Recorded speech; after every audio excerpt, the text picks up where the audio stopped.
of all evils, especially internationalism, pacifism, democracy, and Marxism, that they were responsible for Christianity, the Enlightenment, and Freemasonry.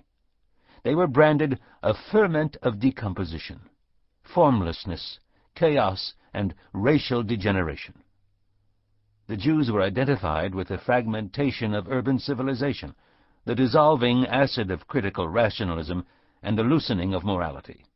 They stood behind the rootless cosmopolitanism of international capital and the threat of world revolution. In a word, they were the Weltfeind, the world enemy, against which National Socialism defined its own grandiose racial utopia of a 1,000-year Reich. In Hitler's genocidal, racist ideology, the redemption, Erlösung, of the Germans and of Aryan humanity depended upon the final solution, Endlösung, of the Jewish question. Unless the demonic Weltfeind was annihilated, there would be no peace in a Europe that was to be united under Germanic leadership so that Germany could fulfill its natural destiny by expanding to the east to create Lebensraum, living space, for its people. The Second World War, which Hitler initiated, was simultaneously a war for territorial hegemony and a battle against the mythical Jewish enemy. War made the Holocaust a concrete possibility. The victories of the Wehrmacht brought millions of Jews under the heel of German power for the first time. The task of annihilating them in cold blood was delegated by Hitler to the SS under Reichsfuhrer Heinrich Himmler and his closest subordinate Reinhard Heydrich. As early as 1939, a so-called euthanasia program directly responsible to Hitler and the Führer Chancellery had been initiated to eliminate nearly 90,000 ethnic Germans who were deemed unfit to live because they were physically or mentally defective. This program, halted temporarily in 1941, proved to be a training ground for the final solution. In late 1941, its personnel, apparatus, and experience in killing by poison gas was transferred to death camps in Poland to be used against the Jews. The Holocaust required more than an apocalyptic ideology of anti-Semitism in order to be implemented. It was equally the product of the most modern and technically developed society in Europe, one with a highly organized bureaucracy. The streamlined, industrialized mass killings carried out in death camps, such as Auschwitz-Birkenau and Treblinka, were of a form unknown in European and world history. But millions of Jews were also killed by the Germans and their helpers via more primitive, archaic methods in Russia, Eastern Europe, and the Balkans. The Einsatzgruppen and police battalions hunted down Jews and executed them in gruesome pit killings in forests, ravines, and trenches. Russians, Poles, Serbs, and Ukrainians, although not earmarked for systematic mass murder, were also decimated in large numbers. 3 million Soviet prisoners of war died in German captivity. Some, such as Daniel Goldhagen, have argued that the Germans carried out these murders because they were Germans. Their political culture and mindset, grounded in a nationalist pride in their Volk, had been pre-programmed by an eliminationist anti-Semitism that had existed since at least the mid-19th century. But before Hitler, folkish racist anti-Semitism had not made great inroads in Germany, though it was far from negligible. Anti-Semitism had been much stronger and more influential in Tsarist Russia, Romania, or in the Habsburg monarchy and its successor states, especially Poland, Slovakia, and Austria. Germany before 1933 was still a state based on the rule of law, where despite long-standing prejudice, Jews achieved remarkable economic success, were well integrated into society, enjoyed equal rights, and decisively shaped its modernist culture. Hitler's rise to power would not have been possible without the carnage of the First World War, the traumatic impact of German military defeat, the humiliation of the Treaty of Versailles, the economic crises of the Weimar Republic, and the fear of communist revolution. Anti-Semitism, while central to Hitler, Joseph Goebbels, Himmler, Julius Streicher, and other Nazi leaders, was not the main vote-getter of the movement.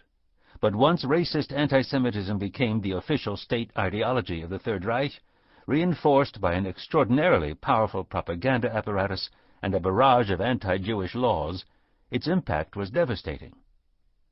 It is, however, important to realize that the receptiveness of Germans and other Europeans to the demonization of the Jews owed a great deal to the much older tradition of Christian anti-Judaism. The Nazis did not need to invent the images of the Jew as a usurer, blasphemer, traitor, ritual murderer, dangerous conspirator against Christendom, or a deadly threat to the foundations of morality. Both secular rulers and Christian churches had ensured that, until the French Revolution, Jews were pariahs in European society, condemned to positions of inferiority and subordination. Racism had been used in Catholic Spain in the 15th century, for example, to justify the removal of even converted Jews from public functions and positions of economic influence.